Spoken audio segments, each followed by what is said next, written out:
se va a aprobar en el Senado el día viernes, sobre el debate en diputado y más allá de algunas posiciones de diputados justicialistas que bueno, aprobaron la reforma.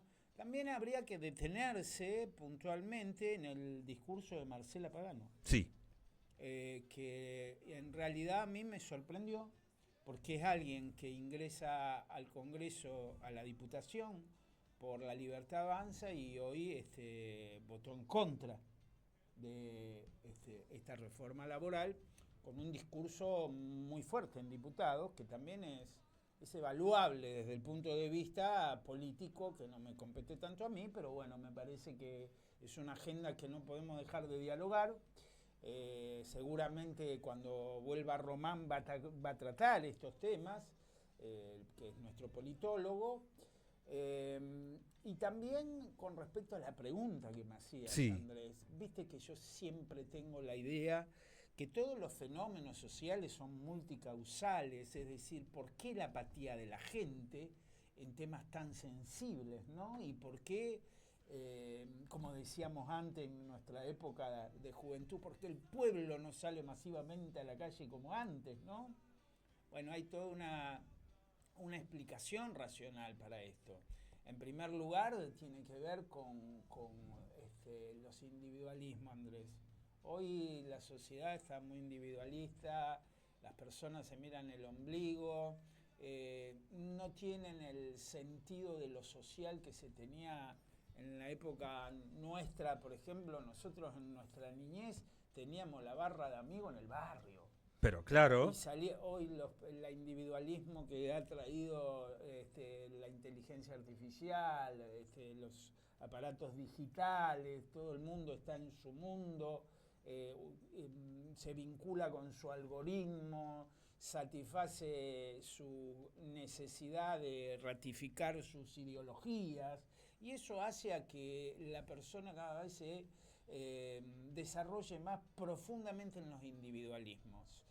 Pero además de los individualismos, después de la pandemia, Andrés, hay un hartazgo social a todo lo que tenga que ver con el Estado, que si bien no es muy racional, es lógico. ¿Y esto por qué lo digo? Y bueno, porque la gente, los gobiernos los encerró por una cuestión de salubridad. Pero los jóvenes, sobre todo, estas cosas no las pueden entender desde un punto de vista de la salud, sino desde el punto de vista del individualismo, que no podían salir. Y esto también provocó la apatía con todo lo que tenga que ver con el Estado, con los tratamientos de cuestiones tan sensibles como una reforma laboral. A esto hay que agregarle que con el avance de mirá todas las causas que te estoy dando. Sí, es un abanico. Con el avance de la tecnología, el derecho del trabajo dependiente cada vez va achicándose más en el volumen de las personas que trabajan de esta forma. Esto es una realidad y aparecen nuevas versiones de trabajo, como el teletrabajo, los trabajos autónomos. Me voy a referir después al trabajo con las plataformas, que no deja de ser trabajo dependiente, pero que hay todo ahí una cuestión, bueno, rara, la robótica que ha venido a reemplazar también al ser humano en sus actividades industriales. Por ejemplo, hoy en las empresas automotrices lo que antes hacía un operario, hoy lo hace un robot en forma seriada, manejada por un solo operario, que es un técnico en definitiva, ni siquiera es metalúrgico. Así que también sobre esa cuestión tiene que ver que no hay una masividad en la población activa económicamente respecto al trabajo dependiente, se ha achicado. Y a esto también, y una crítica mesurada, pero tendrá que ver también con la dirigencia sindical que ha pasado con ellos. Tal vez, yo me preguntaba, a lo mejor estoy equivocado, mucho más con el respeto y el cariño que yo tengo por todos los sindicatos con los cuales he estado vinculado a lo largo de muchísimos años a través de este programa, y entiendo la importancia, el papel que han jugado a lo largo de la historia, que ha sido fundamental. Pero me parece a mí, esta es una opinión personal, la doy yo, para que no se malinterprete, pero me parece que llegaron esta vez un poquito tarde a la manifestación. Sí. Entiendo que frente a la sorpresa de haber ganado un determinado presidente, al haber querido esperar a ver algún tipo de diálogo, etcétera, me parece que bueno, comprendo que a lo mejor hayan querido esperar, ver si se podía arreglar de alguna u otra manera, pero siento que han llegado un poco tarde. Digo, Sí. ¿sabes por qué te digo, Marcelo? Porque Sí, cuando... estoy de acuerdo. Yo recordaba nosotros cuando recién asume él, porque esto además no es una cuestión de... Lo decíamos hoy fuera una reunión de preproducción, y lo decimos siempre, es decir, al aire y fuera del aire, no es una cuestión ya de ponerle un nombre, decir solamente la culpa es de Milei y ensañarnos con el presidente y qué sé yo. De todas maneras, cuando con Claudia nosotros estábamos haciendo tira hace 2 años atrás, estábamos haciendo diario, éramos de los pocos que con un reciente presidente que había asumido su cargo, ya empezábamos con estas críticas. Y no éramos, por eso marco esto, porque digo, no éramos tantos los que hablábamos respecto de este tema, lo que avisorábamos que iba a ocurrir este tipo de cosas. De hecho, aún en plena campaña, antes de que ganara el actual presidente, hemos tenido charlas, por ejemplo, con Esteban Paulón, yo recuerdo, en otros medios, con el actual diputado nacional, que él también estaba en campaña, donde decíamos, bueno, ojo que lo que se viene es esto y esto y esto. Uno lo avisora, pero bueno, evidentemente mucha gente no, mucha gente decidió esperar, muchos dijeron, bueno, vamos a ver de qué manera se puede arreglar, si es que se puede dialogar. Yo no sé qué pasó en el medio, pero se esperó mucho. Se esperó mucho. Y luego hay cosas que yo no comprendo y no comprendo. Es decir, por un lado, no entiendo cómo puede haber algunos representantes de la mal llamada oposición. Me parece que son todos representantes de los argentinos trabajando en una cámara en forma mancomunada, pero bueno, uno habla, ¿no?, de bancada oficialista, bancada opositora, para que la gente entienda un poco. Pero, y porque hay ideología. Y porque hay ideología, claramente. Pero ¿cómo puede ser que de la bancada opositora haya habido algunos miembros que uno dio quórum, el otro no sé qué? Es decir, no deja de llamarme la atención. Entonces, cuando me pregunto por qué ocurre esto, también pienso, bueno, ¿cuál habrá sido el motivo por el cual un gobernador le ha pedido a un legislador que vote de determinada manera? Y bueno, tal vez es el viejo sistema, porque esto no es de ahora, hay que avisorar que esto no es de ahora. Desde hace mucho tiempo. Chequera y látigo. Claro, chequera y látigo. Es decir, si vos no me aprobás esto, yo no te mando la coparticipación. Si no te mando la coparticipación, seas quien seas, digo yo por imaginar algún tipo de respuesta, por tratar de, no de excusar, de tratar de entender qué fue lo que pasó. Sí, igualmente... Pero bueno, queda en la conciencia de lo que votaron. Si uno escucha algunas opiniones, por ejemplo, el jefe de la bancada de diputados en la apertura de su disertación, cuando empieza a hablar de la reforma, y también de el senador Mariano Recalde, ahora en la comisión. Sí.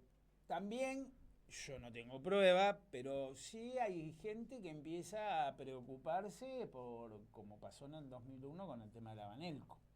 Porque, claro. Recordemos el caso ese, porque ya la gente se ha olvidado de lo que pasó. Sí, bueno, hubo coimas a determinados senadores para que votaron a favor de la reforma laboral en el año 2001. Es decir, que esto no es nuevo. Y uno de los que descubrió toda la maniobra esta fue el papá de Mariano Recalde, claro, ahora fallecido, y fue uno de los que la denunció. Y hoy, y después también de lo que pasó con la ley Pases y el senador Cuader, sí, me acuerdo. Hay que traerlo a la memoria, que lo encontraron en Paraguay con $200.000, que no se sabe, justo que fue el que votó a favor de la ley base, que fue el voto determinante para que la ley se aprobara.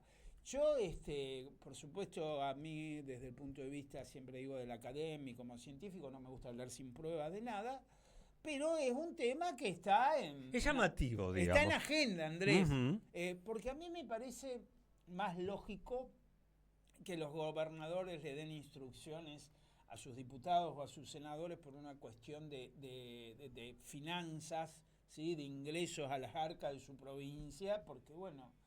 hay necesidades, todos tenemos necesidades. No lo comparto, pero lo entiendo, ¿no es cierto?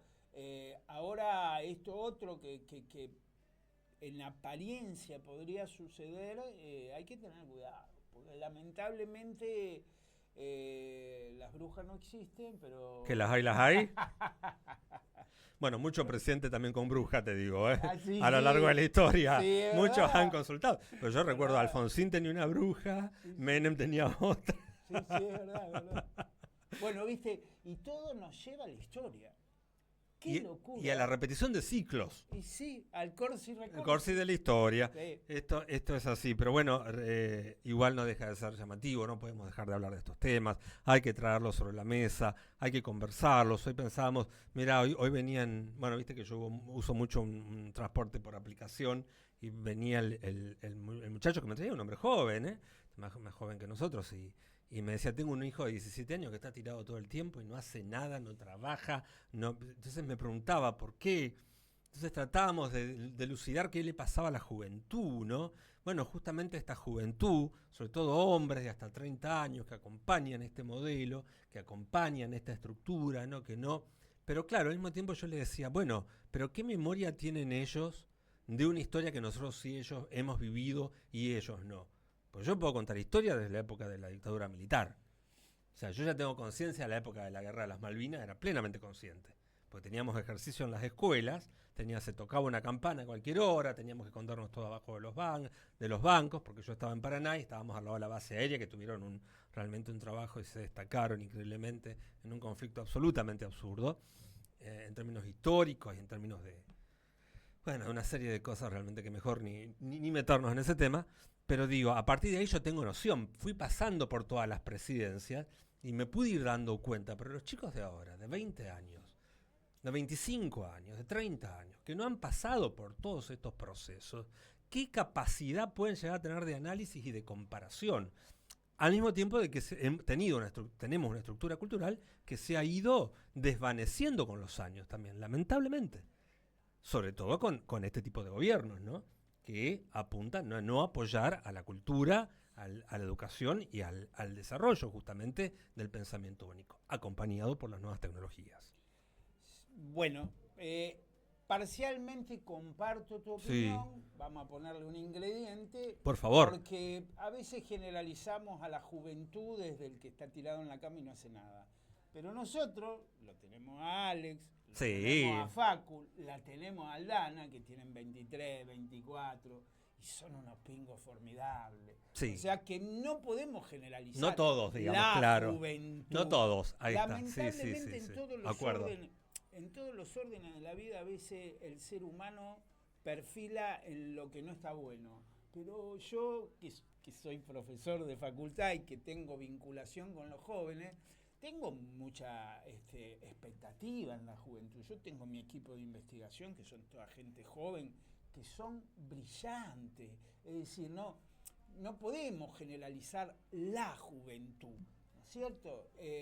Pero bueno, es cierto, Andrés, también es cierto, porque no quiero dejar de decirlo, que muchos jóvenes, lamentablemente, no son Alex, no son Facu, no son Aldana, pero bueno, nosotros los más grandes tenemos que tratar a través de estos medios de promover el interés y de inculcar en los jóvenes, ¿no? Es importante también nuestra función como adultos mayores, no. No te permito. Bueno, no, pero bueno, sí, como personas, como adultos, sí, claro. Tratar de promover, y eso creo que se hace en todos los ámbitos y en todos los medios donde uno se relaciona. Y te contaba en la preproducción, uno sin querer ahora se inmiscuyó en las redes sociales y también desde ahí. Los grandes también nos tenemos que ayornar a las tecnologías para estar más cerca de los jóvenes. Sí, escuchar también a los jóvenes. Escucharlos más. Que esto es fundamental y ir generando espacio. Así como a nosotros nos fueron formando, en mi caso, y supongo que en tu área también, ¿no? Pero en mi caso, grandes periodistas que te fueron marcando desde el ejemplo o desde la palabra, donde sea, nos corresponde a nosotros hacer lo mismo.